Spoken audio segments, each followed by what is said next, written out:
అందరికీ నమస్కారం. ఘోర కష్టోద్ధారణ స్తోత్రం. ఇది దత్తాత్రేయ స్వామి వారి స్తోత్రం.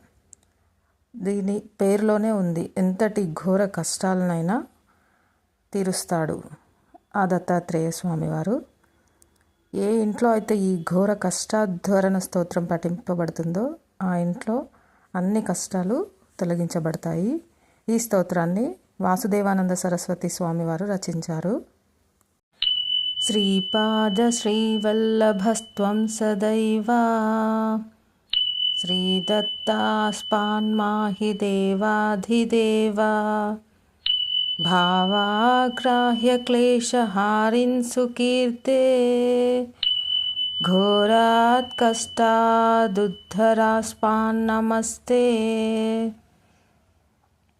త్వం నో మాతా త్వం పితా స్తోధిపస్త్వం త్రాతా యోగక్షేమకృత్సద్గురుస్త్వం త్వం సర్వస్వం నో ప్రభో విశ్వమూర్తే ఘోరాత్ కష్టాదుత్తరాస్మాన్నమస్తే పాపం తాపం వ్యాధిమాధిం చ దైన్యం భీతిం క్లేశం త్వం హరాశుద్వతన్యం త్రాతారం నో వీక్ష్య ఈశాంతజూర్తే ఘోరాత్ కష్టాదుత్తరాస్మాన్నమస్తే నాన్యస్త్రాతా నాపి దాతా న భర్తా త్వత్తో దేవత్వం శరణ్యోకహర్తా ధర్మే ప్రీతిం సన్మతిం దేవభక్తిం సత్సంగాప్తిం దేహి భుక్తిం చ ముక్తిం భావాసక్తిం చాఖిలానందమూర్తే ఘోరాత్ కష్టాదుత్తరాస్మాన్నమస్తే శ్లోకపంచకమేతద్యో లోకమంగళవర్ధనం ప్రపఠేన్నియతో భక్త్యా స శ్రీదత్తప్రియో భవేత్ ఇది శ్రీమత్పరమహంస పరివ్రాజకాచార్య శ్రీమద్వాసుదేవానంద సరస్వతి యతి విరచితం ఘోర కష్టోద్ధారణ స్తోత్రం. అందరికీ నమస్కారం. ఘోర కష్టోద్ధారణ స్తోత్రం. ఇది దత్తాత్రేయ స్వామి వారి స్తోత్రం. దీని పేరులోనే ఉంది, ఎంతటి ఘోర కష్టాలనైనా తీరుస్తాడు ఆ దత్తాత్రేయ స్వామివారు. ఏ ఇంట్లో అయితే ఈ ఘోర కష్టాధ్వరణ స్తోత్రం పఠింపబడుతుందో ఆ ఇంట్లో అన్ని కష్టాలు తొలగించబడతాయి. ఈ స్తోత్రాన్ని వాసుదేవానంద సరస్వతి స్వామివారు రచించారు. శ్రీపాద శ్రీవల్లభస్త్వం సదైవ శ్రీదత్తాస్పాన్మాహి దేవాధిదేవ భావాగ్రాహ్య క్లేశహారిన్ సుకీర్తే ఘోరాత్ కష్టాదుద్ధరాస్పాన్నమస్తే త్వం నో మాతా త్వం పితా స్తోధిపస్త్వం త్రాతా యోగక్షేమకృత్సద్గురుస్త్వం త్వం సర్వస్వం నో ప్రభో విశ్వమూర్తే ఘోరాత్ కష్టాదుత్తరాస్మాన్నమస్తే పాపం తాపం వ్యాధిమాధిం చ దైన్యం భీతిం క్లేశం త్వం హరాశుద్వతన్యం త్రాతారం నో వీక్ష్య ఈశాంతజూర్తే ఘోరాత్ కష్టాదుత్తరాస్మాన్నమస్తే నాన్యస్త్రాతా నాపి దాతా న భర్తా త్వత్తో దేవత్వం శరణ్యోకహర్తా ధర్మే ప్రీతిం సన్మతిం దేవభక్తిం సత్సంగాప్తిం దేహి భుక్తిం చ ముక్తిం भावासक्तिं चाखिलानन्दमूर्ते घोरात् कष्टादुद्धरास्मान्नमस्ते श्लोकपञ्चकमेतद्यो लोकमङ्गलवर्धनं प्रपठेन्नियतो भक्त्या स श्रीदत्तप्रियो भवेत् इति श्रीमत्परमहंस परिव्राजकाचार्य श्रीमद्वासुदेवानन्द सरस्वती यतिविरचितं ఘోరకష్టోద్ధారణ స్తోత్రం. అందరికీ నమస్కారం. ఘోర కష్టోద్ధారణ స్తోత్రం. ఇది దత్తాత్రేయ స్వామి వారి స్తోత్రం. దీని పేరులోనే ఉంది, ఎంతటి ఘోర కష్టాలనైనా తీరుస్తాడు ఆ దత్తాత్రేయ స్వామివారు. ఏ ఇంట్లో అయితే ఈ ఘోర కష్టాధ్వరణ స్తోత్రం పఠింపబడుతుందో ఆ ఇంట్లో అన్ని కష్టాలు తొలగించబడతాయి. ఈ స్తోత్రాన్ని వాసుదేవానంద సరస్వతి స్వామివారు రచించారు. శ్రీపాద శ్రీవల్లభస్త్వం సదైవ శ్రీదత్తాస్పాన్మాహి దేవాధిదేవ భావాగ్రాహ్యక్లేశహారిన్ సుకీర్తే ఘోరాత్ కష్టాదుద్ధరాస్పాన్నమస్తే త్వం నో మాతా త్వం పితా స్తోధిపస్త్వం త్రాతా యోగక్షేమకృత్సద్గురుస్త్వం త్వం సర్వస్వం నో ప్రభో విశ్వమూర్తే ఘోరాత్ కష్టాదుద్ధరాస్మాన్నమస్తే పాపం తాపం వ్యాధిమాధిం చ దైన్యం భీతిం క్లేశం త్వం హరాశుద్వతన్యం త్రాతారం నో వీక్ష ఈశాంతజూర్తే ఘోరాత్ కష్టాదుద్ధరాస్మాన్నమస్తే నాన్యస్త్రాతా నాపి దాతా న భర్తా త్వత్తో దేవత్వం శరణ్యోకహర్తా ధర్మే ప్రీతిం సన్మతిం దేవభక్తిం సత్సంగాప్తిం దేహి భుక్తిం చ ముక్తిం భావాసక్తిం చాఖిలానందమూర్తే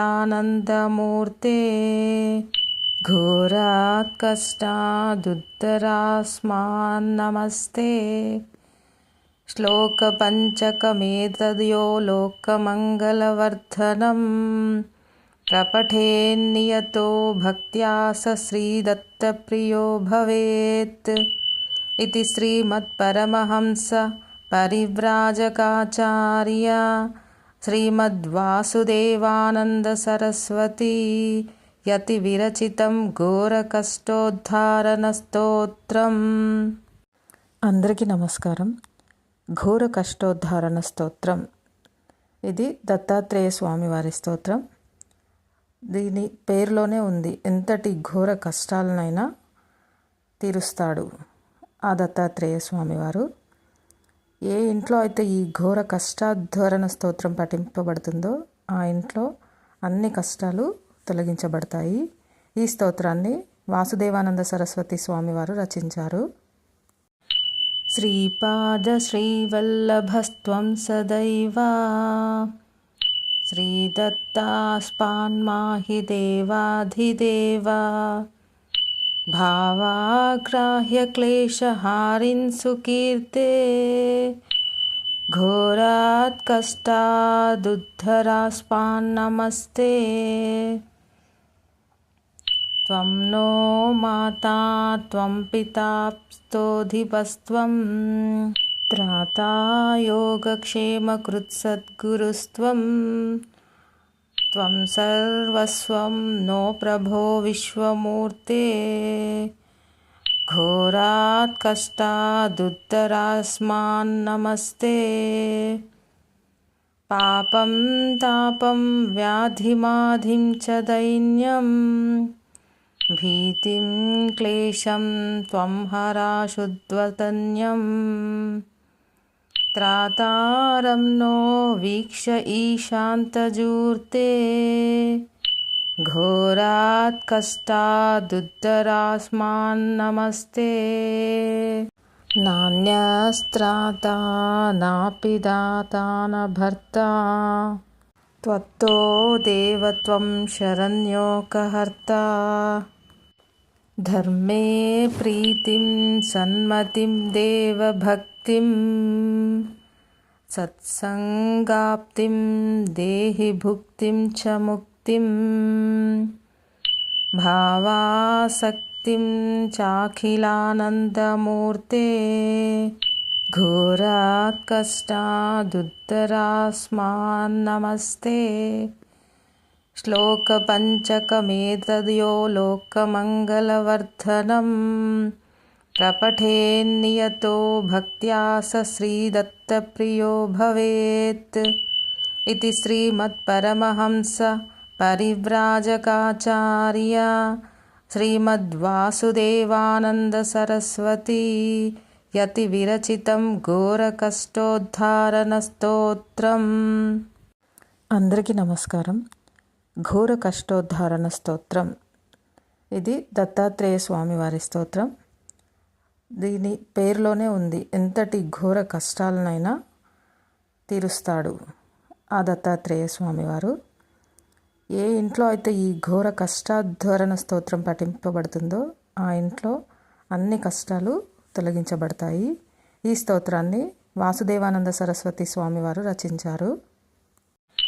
శ్రీపాద శ్రీవల్లభస్త్వం సదైవ శ్రీదత్తాస్పాన్మాహి దేవాధిదేవ భావాగ్రాహ్య క్లేశహారిన్ సుకీర్తే ఘోరాత్ కష్టాదుద్ధరాస్పాన్నమస్తే త్వం నో మాతా త్వం పితా స్తోధిపస్త్వం త్రాతా యోగక్షేమకృత్సద్గురుస్త్వం త్వం సర్వస్వం నో ప్రభో విశ్వమూర్తే ఘోరాత్ కష్టాదుద్ధరాస్మాన్నమస్తే పాపం తాపం వ్యాధిమాధిం చ దైన్యం భీతిం క్లేశం త్వం హరాశుద్వతన్యం త్రాతారం నో వీక్ష ఈశాంతజూర్తే ఘోరాత్ కష్టాదుద్ధరాస్మాన్నమస్తే నాన్యస్త్రాతా నాపి దాతా న భర్తా త్వత్తో దేవ త్వం శరణ్యోకహర్తా ధర్మే ప్రీతిం సన్మతిం దేవభక్తిం సత్సంగాప్తిం దేహి భుక్తిం చ ముక్తిం భావాసక్తిం చాఖిలానందమూర్తే ఘోరాత్ కష్టాదుద్ధరాస్మాన్నమస్తే శ్లోకపంచకమేతద్యో లోకమంగళవర్ధనం ప్రపఠేన్నియతో భక్త్యా స శ్రీదత్తప్రియో భవేత్ इति श्रीमत्परमहंस परिव्राजकाचार्य श्रीमद्वासुदेवानन्द सरस्वती యతివిరచితం ఘోరకష్టోద్ధారణ స్తోత్రం. అందరికీ నమస్కారం. ఘోర కష్టోద్ధారణ స్తోత్రం ఇది దత్తాత్రేయ స్వామి వారి స్తోత్రం. దీని పేరులోనే ఉంది, ఎంతటి ఘోర కష్టాలనైనా తీరుస్తాడు ఆ దత్తాత్రేయ స్వామివారు. ఏ ఇంట్లో అయితే ఈ ఘోర కష్టాద్ధారణ స్తోత్రం పఠింపబడుతుందో ఆ ఇంట్లో అన్ని కష్టాలు తొలగించబడతాయి. ఈ స్తోత్రాన్ని వాసుదేవానంద సరస్వతి స్వామివారు రచించారు. శ్రీపాద శ్రీవల్లభస్త్వం సదైవ శ్రీదత్తాస్పాన్మాహి దేవాధిదేవ भावाग्राह्यक्लेशहारिन् सुकीर्ते घोरात् कष्टादुद्धरास्पान्नमस्ते त्वं नो माता त्वं पिता स्तोधिपस्त्वं त्राता योगक्षेमकृत्सद्गुरुस्त्वं त्वं सर्वस्वं नो प्रभो विश्वमूर्ते घोरात् कष्टादुद्धरास्मान्नमस्ते पापं तापं व्याधिमाधिं च दैन्यं भीतिं क्लेशं त्वं हराशुद्वतन्यं त्रातारं नो वीक्ष्य ईशान्तजूर्ते घोरात् कष्टादुद्धरास्मान्नमस्ते नान्यस्त्राता नापि दाता न भर्ता त्वत्तो देव त्वं शरण्योकहर्ता धर्मे प्रीतिं सन्मतिं देवभक्तिं सत्सङ्गाप्तिं देहि भुक्तिं च मुक्तिं भावासक्तिं चाखिलानन्दमूर्ते घोरात् कष्टादुद्धरास्मान्नमस्ते श्लोकपञ्चकमेतद्यो लोकमङ्गलवर्धनं प्रपठेन्नियतो भक्त्या स श्रीदत्तप्रियो भवेत् इति श्रीमत्परमहंस परिव्राजकाचार्य श्रीमद्वासुदेवानन्द सरस्वती యతివిరచితం ఘోరకష్టోద్ధారణ స్తోత్రం. అందరికీ నమస్కారం. ఘోర కష్టోద్ధారణ స్తోత్రం ఇది దత్తాత్రేయ స్వామి వారి స్తోత్రం. దీని పేరులోనే ఉంది, ఎంతటి ఘోర కష్టాలనైనా తీరుస్తాడు ఆ దత్తాత్రేయ స్వామివారు. ఏ ఇంట్లో అయితే ఈ ఘోర కష్టాద్ధారణ స్తోత్రం పఠింపబడుతుందో ఆ ఇంట్లో అన్ని కష్టాలు తొలగించబడతాయి. ఈ స్తోత్రాన్ని వాసుదేవానంద సరస్వతి స్వామివారు రచించారు. శ్రీపాద శ్రీవల్లభస్త్వం సదైవ శ్రీదత్తాస్పాన్మాహి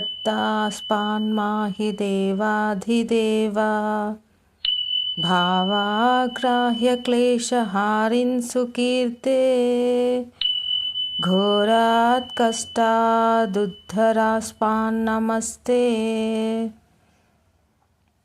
त्वं नो माता त्वं पिता स्तोधिपस्त्वं त्राता योगक्षेमकृत्सद्गुरुस्त्वं त्वं सर्वस्वं नो प्रभो विश्वमूर्ते घोरात् कष्टादुद्धरास्मान्नमस्ते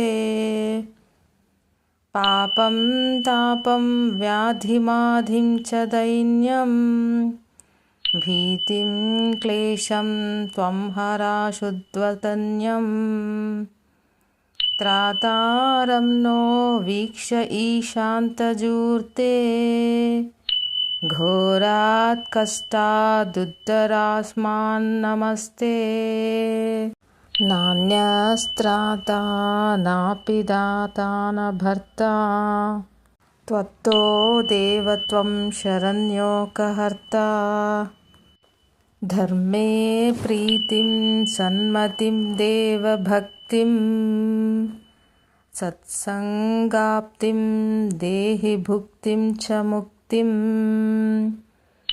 भावासक्तिं चाखिलानन्दमूर्ते घोरात् कष्टादुद्धरास्मान्नमस्ते श्लोकपञ्चकमेतद्यो लोकमङ्गलवर्धनं प्रपठेन्नियतो भक्त्या स श्रीदत्तप्रियो भवेत् इति श्रीमत्परमहंस परिव्राजकाचार्य श्रीमद्वासुदेवानन्द सरस्वती యతివిరచితం ఘోరకష్టోద్ధారణ స్తోత్రం. అందరికీ నమస్కారం. ఘోర కష్టోద్ధారణ స్తోత్రం. ఇది దత్తాత్రేయ స్వామి వారి స్తోత్రం.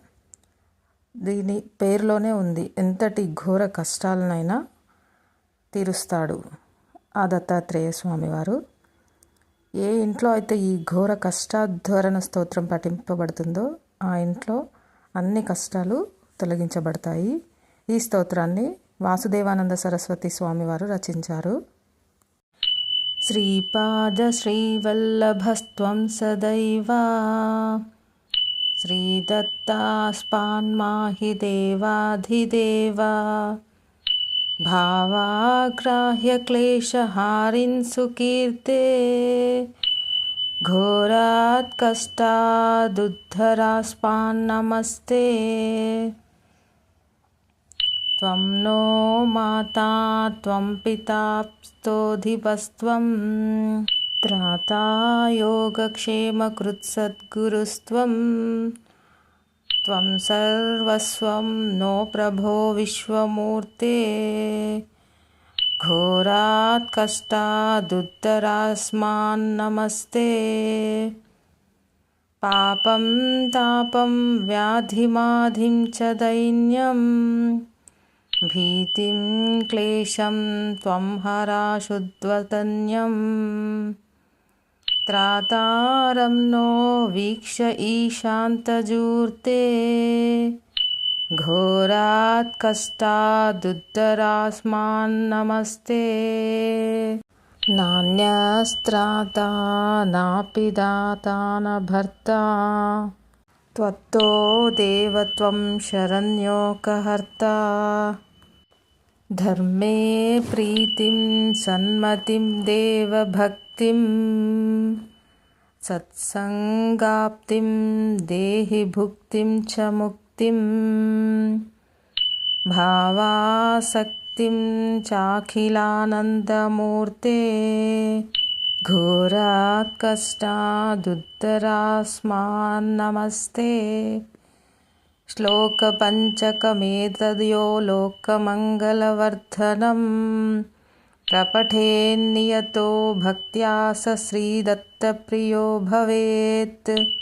ఇది శ్రీమత్పరమహంస పరివ్రాజకాచార్య శ్రీమద్వాసుదేవానంద సరస్వతి యతి విరచితం ఘోర కష్టోద్ధారణ స్తోత్రం. అందరికీ నమస్కారం. ఘోర కష్టోద్ధారణ స్తోత్రం. ఇది దత్తాత్రేయ స్వామి వారి స్తోత్రం. దీని పేరులోనే ఉంది, ఎంతటి ఘోర కష్టాలనైనా తీరుస్తాడు ఆ దత్తాత్రేయ స్వామివారు. ఏ ఇంట్లో అయితే ఈ ఘోర కష్టాధ్వరణ స్తోత్రం పఠింపబడుతుందో ఆ ఇంట్లో అన్ని కష్టాలు తొలగించబడతాయి. ఈ స్తోత్రాన్ని వాసుదేవానంద సరస్వతి స్వామివారు రచించారు. శ్రీపాద శ్రీవల్లభస్త్వం సదైవ శ్రీదత్తాస్పాన్మాహి దేవాధిదేవ భావాగ్రాహ్య క్లేశహారిన్ సుకీర్తే ఘోరాత్ కష్టాదుద్ధరాస్పాన్నమస్తే త్వం నో మాతా త్వం పితా స్తోధిపస్త్వం త్రాతా యోగక్షేమకృత్సద్గురుస్త్వం త్వం సర్వస్వం నో ప్రభో విశ్వమూర్తే ఘోరాత్ కష్టాదుద్ధరాస్మాన్నమస్తే పాపం తాపం వ్యాధిమాధిం చ దైన్యం భీతిం క్లేశం త్వం హరాశుద్వతన్యం త్రాతారం నో వీక్ష ఈశాంతజూర్తే ఘోరాత్ కష్టాదుద్ధరాస్మాన్నమస్తే నాన్యస్త్రాతా నాపి దాతా న భర్తా త్వత్తో దేవత్వం శరణ్యోకహర్తా ధర్మే ప్రీతిం సన్మతిం దేవభక్తిం సత్సంగాప్తిం దేహి భుక్తిం చ ముక్తిం भावासक्तिं चाखिलानन्दमूर्ते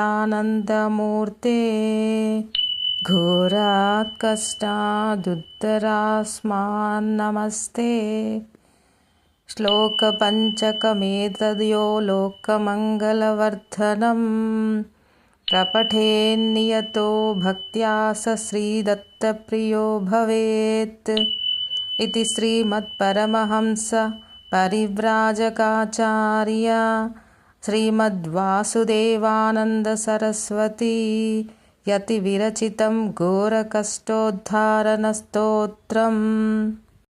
అందరికీ నమస్కారం. ఘోర కష్టోద్ధారణ స్తోత్రం ఇది దత్తాత్రేయ స్వామి వారి స్తోత్రం. దీని పేరులోనే ఉంది, ఎంతటి ఘోర కష్టాలనైనా తీరుస్తాడు ఆ దత్తాత్రేయ స్వామివారు. ఏ ఇంట్లో అయితే ఈ ఘోర కష్టాద్ధారణ స్తోత్రం పఠింపబడుతుందో ఆ ఇంట్లో అన్ని కష్టాలు తొలగించబడతాయి.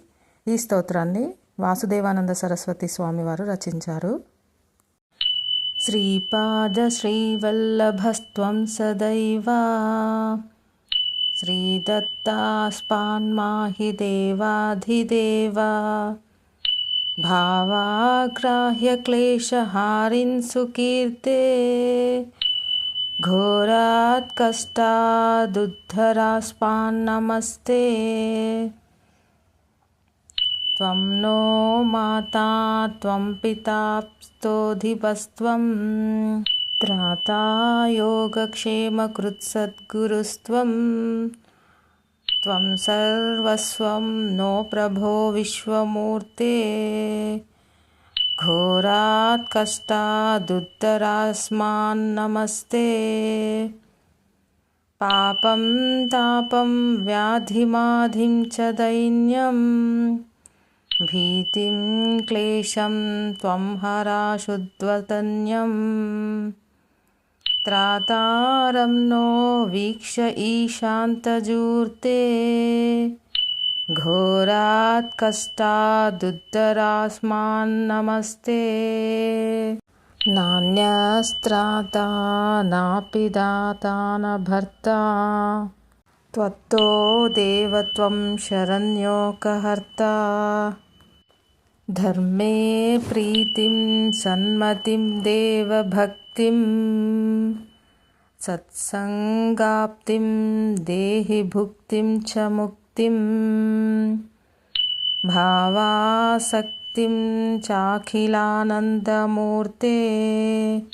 ఘోరాత్ కష్టాదుద్ధరాస్మాన్నమస్తే శ్లోకపంచకమేతద్యో లోకమంగళవర్ధనం ప్రపఠేన్నియతో భక్త్యా స శ్రీదత్తప్రియో భవేత్ ఇతి శ్రీమత్పరమహంస పరివ్రాజకాచార్య శ్రీమద్వాసుదేవానంద సరస్వతి యతివిరచితం ఘోరకష్టోద్ధారణ స్తోత్రం.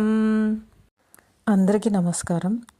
ఘోర కష్టోద్ధారణ స్తోత్రం ఇది దత్తాత్రేయ స్వామి వారి స్తోత్రం.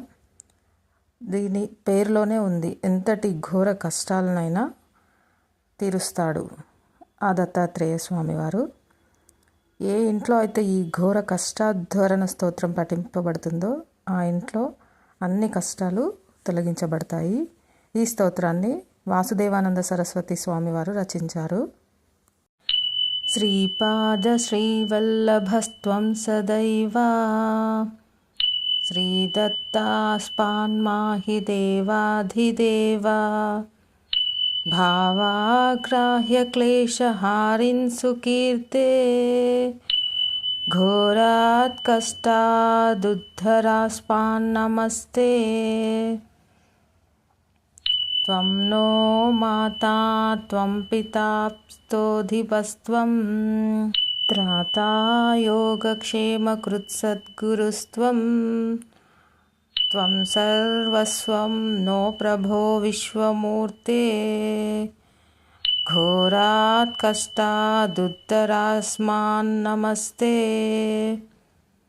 పాపం తాపం వ్యాధిమాధిం చ దైన్యం भीतिं क्लेशं त्वं हराशुद्वतन्यं त्रातारं नो वीक्ष्य ईशान्तजूर्ते घोरात् कष्टादुद्धरास्मान्नमस्ते नान्यस्त्राता नापि दाता न भर्ता त्वत्तो देव त्वं शरण्यो कहर्ता धर्मे प्रीतिं सन्मतिं देवभक्तिं सत्सङ्गाप्तिं देहि भुक्तिं च मुक्तिं भावासक्तिं चाखिलानन्दमूर्ते घोरात् कष्टादुद्धरास्मान्नमस्ते श्लोकपञ्चकमेतद्यो लोकमङ्गलवर्धनं प्रपठेन्नियतो भक्त्या स श्रीदत्तप्रियो भवेत् इति श्रीमत्परमहंस परिव्राजकाचार्य श्रीमद्वासुदेवानन्द सरस्वती यतिविरचितं घोरकष्टोद्धारणस्तोत्रम्